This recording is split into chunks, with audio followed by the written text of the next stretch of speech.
Hello viewers, welcome to my channel EC60. இன்னைக்கு Tamil Nadu syllabus standard 10 ஓட chapter 8 exercise number 8.4ல 9th question பார்க்கலாம். இப்போது ஒரு பர்சனுக்கு வந்து probability of a person getting an electrification contract அப்படின்னு சொல்லியிருக்காங்க. அதாவது அவனுக்கு எலக்ட்ரிஃபிகேஷன் கான்ட்ராக்ட் கிடச்சிதுன்னா என்ன ப்ராபபிலிட்டின்னு கொடுத்துட்டாங்க. ஸோ நீங்கள் வந்து அந்த நல்ல நோட்ஸ் எழுதணும். 10th பசங்களை பொறுத்தவரை ப்ராபபிலிட்டிக்கெல்லாம் நீங்கள் நல்ல நோட்ஸ் எழுதுனீங்கன்னா தான் 5 மார்க்ஸ் உங்களால் ஸ்கோர் பண்ண முடியும்.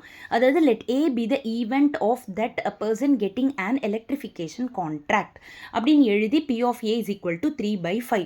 அவனுக்கு ப்ளம்பிங் கான்ட்ராக்ட் கிடைக்கல அப்படின்னா அதோட வேல்யூ வந்து 5/8. அப்போ என்ன எழுதுவீங்க? Let B bar be the event of a person not getting and plumbing contract. அப்போ P of B bar is equal to 5/8. அப்போ பி ஆஃப் பி வேணும்னா 1 minus P of B வருத ஃபார்முலா. So 1 minus 5/8.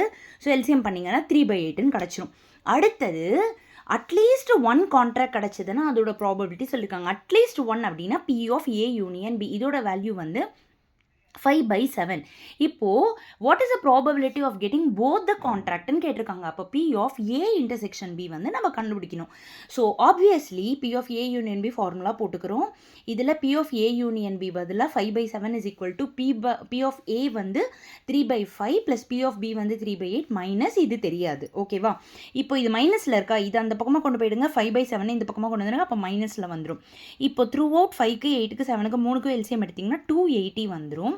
இப்போது 5 வந்து 56 times 280, அதனால் மேலே into 56 பண்ணால் 168. 8 வந்து 35 டைம்ஸ் 280, அதனால் மேலே வந்து இன்டூ 35. So 3 into 35 105. 7 வந்து 40 டைம்ஸ் 280. So 5 into 40 minus 200. இது ரெண்டும் ஆட் பண்ணிங்கன்னா 273 மைனஸ் 200 நீங்கள் பண்ணிட்டீங்க அப்படின்னா 73/280. இந்த சம்மை பொறுத்தவரை எல்லாமே ரொம்ப ஈஸி தான். உங்களுக்கு இந்த 3மே எடுத்து எழுத தெரிஞ்சிருக்கணும். ஓகேவா?